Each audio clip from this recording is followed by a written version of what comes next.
جیسے کہ شاید آپ کو علم ہوگا کہ میں بنیادی طور پہ یہاں اسپیشل جنرل اسمبلی کا سیشن ہے آن ڈرگ پرابلم، اس میں پاکستانی ڈیلیگیشن کے ساتھ یہاں آیا تھا۔ کل ہمارا کنکلوڈنگ سیشن ہے on the issue of the drug problem. اس میں بھی جیسے کہ آپ جانتے ہیں کہ اوور دا ایئرز پاکستان نے بہت اہم رول ادا کیا ہے، مختلف کنونشن جو دستخط ہوئے ہیں، مگر اس سے بڑھ کے on the effort to counter drugs, اس میں پاکستان کا ایک بہت اہم رول ہے پاکستان کے اس ریجن میں۔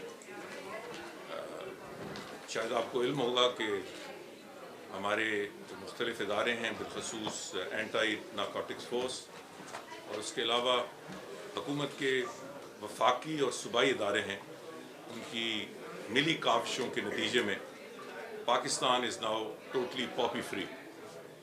مگر ہمیں جو سب سے بڑا مسئلہ ہے وہ افغانستان کے راستے جو بہت زیادہ تعداد نارکوٹکس کی اور ڈرگس کی پاکستان کے راستے مختلف ممالک میں، یورپ میں، پھر یہاں امریکہ تک جو آتی ہے، اس میں ہمیں بہت پرویکٹیو کردار ادا کرنا پڑتا ہے اس روٹ کو روکنے کے لیے اور اس کو بریک کرنے کے لیے۔ اس سلسلے میں بھی کافی کامیابیاں ہوئی ہیں۔ پچھلے 3 سالوں میں 1.86 بلین نارکوٹک ڈوزز کو ہم نے پریونٹ کیا ہے اور کو ہم نے بریک کیا ہے۔ پاکستان کے اندر 342 ٹن سیجرز ہوئے ہیں صرف 1 سال میں، تو یہ بہت اچھی پرفارمنس ہے۔ میں نے اپنی تقریر میں پاکستان کے جو ادارے ہیں ان کی کارکردگی کا بھی ذکر کیا، پاکستان کی کمٹمنٹ کا بھی ذکر کیا، کیونکہ یہ ایک بہت اہم ایریا ہے، ایک بہت ایریا آف فوکس ہے، جہاں ہم سمجھتے ہیں کہ یہ فوکس اور بڑھنا چاہیے۔ میں نے اس خدشے کا بھی اظہار کیا کہ کچھ ممالک کی طرف سے یہ ڈرگ پرابلم کو جو ہیومن رائٹس کا ایک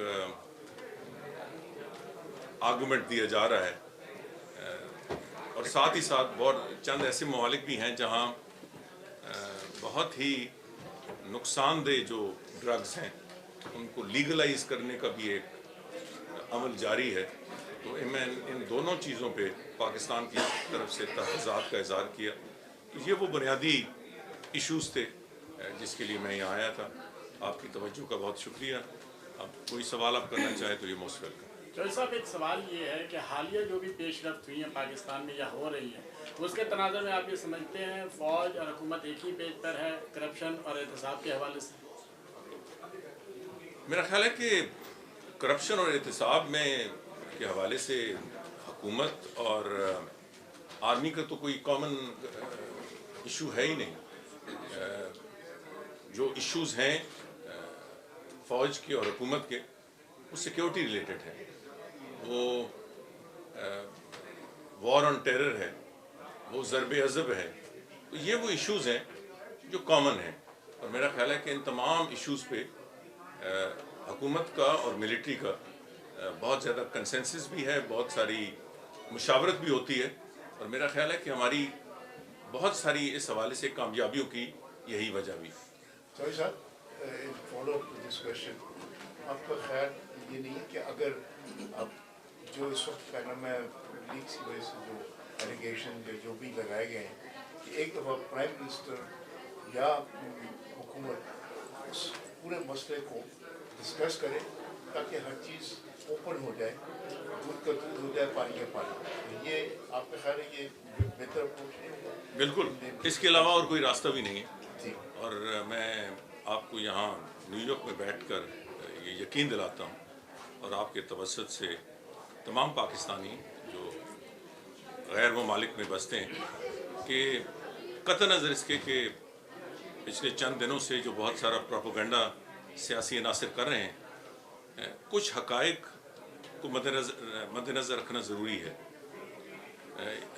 پینما لیکس کے پس منظر میں الزامات صرف وزیر اعظم کے خاندان پہ نہیں، پاکستان کے وزیر اعظم کے خاندان پہ نہیں،